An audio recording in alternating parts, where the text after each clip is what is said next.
Open Tennis Championships. At first, she charmed us as a princess. Then she ruled as a queen. And today, with royal grace, she vacated the throne. Night 9 at the U.S. Open, the end of an era.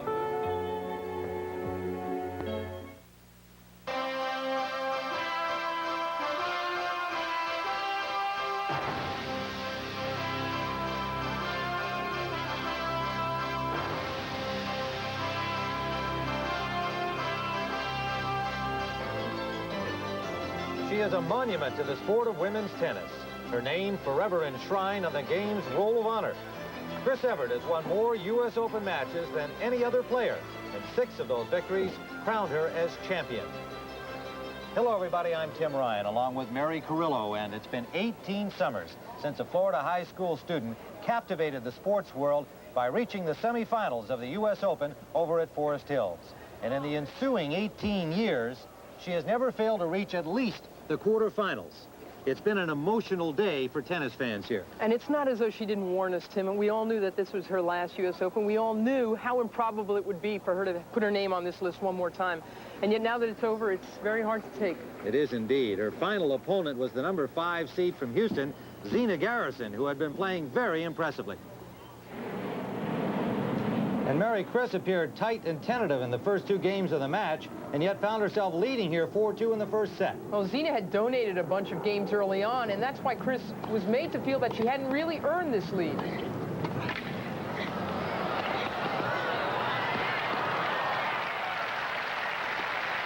And so there was Evert at 5-2. 2 breaks for Chris. She said, I really squandered that lead. Zina, who's a very tough come-from-behind player, was to say afterwards that being down that far actually relaxed her. Then all kinds of bad things started to happen for Chris. 5 double faults in the first set. That brought it to 5-3. And at this point, Zina said, I knew I was just going to bear down and get everything she was going to hit.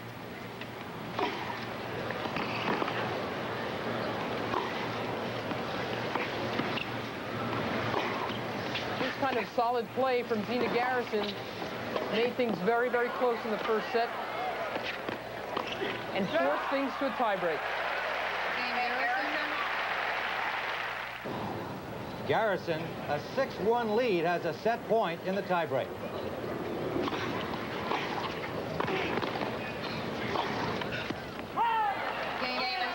And a pumped-up Zina Garrison, coming from behind, wins the first set on the tiebreak. In the quarterfinals last year, Garrison had beat Martina. And she said, I knew what the stadium court was like, and I knew what an emotional match feels like. And that's why she was able to hang tough. Now the second set tied at 1. Evert serving.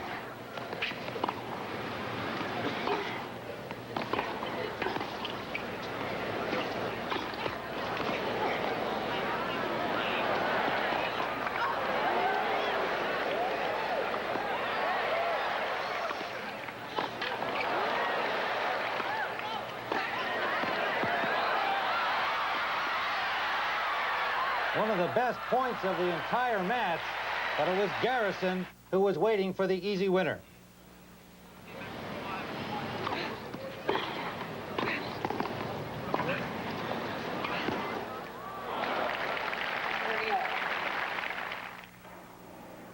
The look on Chris's face, I think, tells it all here. Yeah, Zina had pulled away to a 5-2 lead. She was so tough.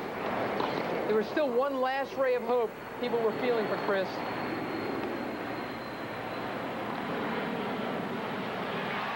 And a dandy cross-court winner there. But a match point now for Garrison, and the end seemed inevitable.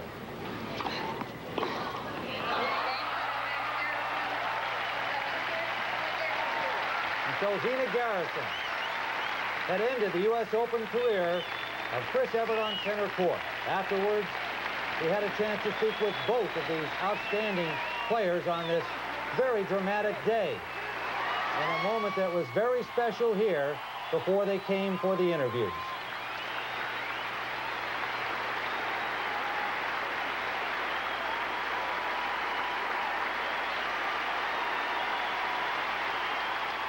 Could you compare these two quarterfinals a year apart? I mean, there you were a year ago in one of the most stunning upsets, and having to go out and deal with that same kind of thing again, only tougher. Yeah, I think only this time is I knew once I went out there that the crowd was going to be behind Chris because, you know, it was possibly our last match, and I knew that I was going to have to just give it all I had and go with them myself and just block out everything and go for it. First time you ever saw Chris Evert, you asked her for her autograph, didn't you? Yeah, Lori and I were really little. About 15 or 16 years old, she came to a tournament in Houston. That make that much more special. I know how much you've admired her through the years. Yeah, I mean, she's such a lady on the court. I mean, you know, from the way she drinks her water and to throwing the ball behind to the ball kids. And, you know, I've always admired her in that respect. And, you know, I hate to see her go, but she's brought so much to the women's game that it's unbelievable. What was your game plan today in terms of actual court strategy, leaving aside this blocking out the crowd? You saw the Sellish match. Yeah. What did you plan? I knew that she was expecting me to come out and serve and volley every time. And I talked to my, you know, former coach, Willis Thomas, last night, and he told me just to put myself in a position to become just a pusher, to get everything back, and to say that I could run down whatever she got and just let her know that I was going to be out there today, and it worked. Your nerve showed last year in the Martina Navratilova quarterfinal. You were down 5-2 in the first set. Today, how come no nerves? I wasn't afraid this time. I had been in that situation before. I've gone through an entire year where I've learned from that particular match, and I knew what it was like this time, and I knew what it felt like to win. And, you know, earlier this morning, I visualized myself winning, and it worked. You've got Martina next. We wish you the good luck that you had a year ago and the good skill and talent you showed in both those matches. Thank you. Well done. Thanks. Well, Chris, nobody can plan how they say farewell, and you didn't get the chance to plan it. Asking your feelings seems almost a cliche, but I suppose everybody right now really wants to know that. Well, I'm going to hide them. I'm pretty upset. I'm a little shocked at the match, to tell you the truth. I was up 5-2 and just let it slip away. And then Zina, as soon as she got into the match, just started playing some of her best tennis, and it slipped away from me. And I keep thinking about that, and I'm pretty mad at myself because of that. But that's exactly the reason why you are retiring, isn't it? That a match like that can happen after a match like the Sellish. Yeah. I thought about that once on the court when she made an incredible get, and I thought, oh, great, this is like meant to be, I guess. You know, she played today the way I played against Monica. You know, I played out of my mind. She played out of her mind, and 10 years ago I could just play every single match with intensity, and I would never have a letdown. Mm-hmm. And I guess I had a letdown today, but it's hard. It's just something that you just can't grasp it and do something about it. You know, it's tough to change. Chris, you said that you told the press that you really didn't think you could win this tournament when it began. But once you start to play well, then all things are possible, aren't they? Well, I played one great match in this tournament, and the first week I struggled. I played 3 girls that really couldn't hurt me with much, but I struggled. And then against Monica, I played some of my best tennis I played all year. And then today against Zina, I just wasn't as intense as I would have liked to have been, and I have to give her credit. If she was playing very average, I still would have beaten her, but she played great, and she ran everything down, and she just came up with the shots, so. Not only did she play great, but there was a lot more pressure on you to win this match. A lot of people thought you were going to lose to Sellish. Yeah. And almost everyone assumed that you were going to beat Zina. Didn't that have something to do with it? Well, I felt tight. I felt tight the whole match. I kept saying, hit the ball like you hit against Sellish, but then, Zina was giving me junk. She was giving me a lot of slices, and she really played me very smart, but to me it was like, dink shots, and I couldn't, it was hard for me to generate pace on it, and she runs everything down, so, she really had a plan, and she used her head, and I had trouble against her game more than Sellish's. Chris, the sad fact is that it's over, and you've had all kinds of tributes in these last couple of weeks, including the touching one we referred to already from Martina. What are your thoughts about all of that? What have you got Anything to say you at want this to say? point? Well, it's, you know, I hope that, you know, what's going to happen in 6 months? Are people still going to talk to me? I mean, it's like, I think all this attention for these 2 weeks and this whole year, knowing it was going to be my last year, and Wimbledon, they were great to me, and it's such a high, you know, and whenever there's a high, there's a low, you know, and it'll be interesting to see how I react when I go home and everything's calmed down and I'm no longer in contention for the #1 spot and I'm no longer going to play Grand Slam tournaments. You know, it'll be interesting to see how I adjust to it. Let us show you something we hope you'll take with you as a memory.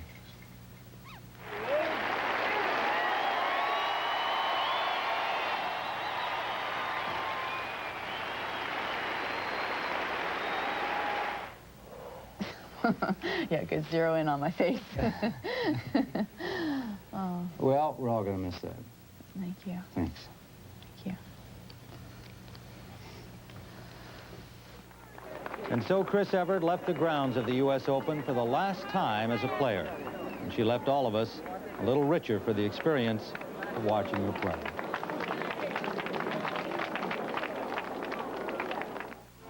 The 1989 U.S. Open Highlight Show is sponsored by Merrill Lynch, a financial firm. Dominating the main courtyard at the National Tennis Center is the hand-letter draw. And as we zero in on the women's quarterfinals, we find Chris Evert's arch-rival Martina Navratilova matched tonight against #7 Manuela Maleeva. And Mary, perhaps knowing that she would not have to play Chris Evert in the semis, the pressure was off Martina. She rolled 6-love in the first set. She's up 3-love here and had herself a picnic tonight against Maleeva. Afterwards, she came in to talk to Mary in the studio.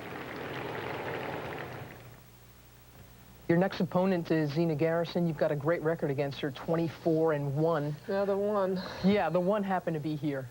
I remember it well, and she does too, so I don't think we'll be thinking about it that much, but obviously she knows that she can beat me because she's done it before, and I know that I can beat her. I've done that before.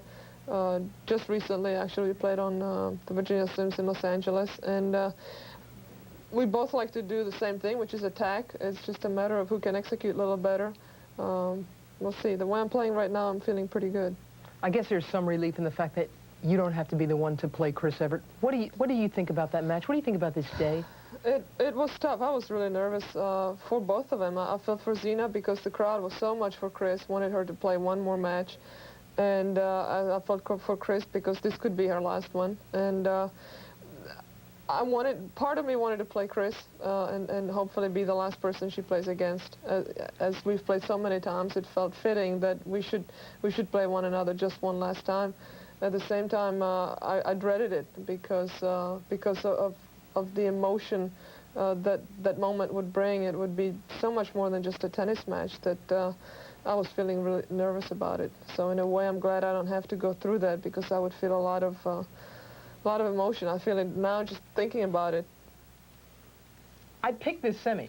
I'm pleased to point out, and now I'm going to continue on. I think it's going to be Martina in the final. I think Zina has played very, very well, and she's much more mature 1 year later, but emotionally, Martina is very, very strong. You heard it here. When we come back, Leslie Visser will tell us about the tennis fans who feel it's not that important how you play, but how you look. That story and more when 16-year-old Tracy Austin stopped Chris Evert's bid for a record 5th straight U.S. Open title.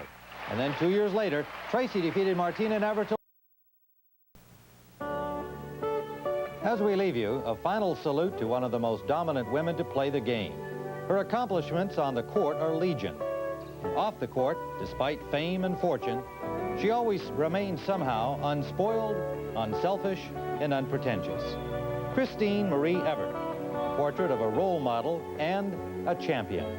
For Mary Carollo and Leslie Visser, I'm Tim Ryan saying good night.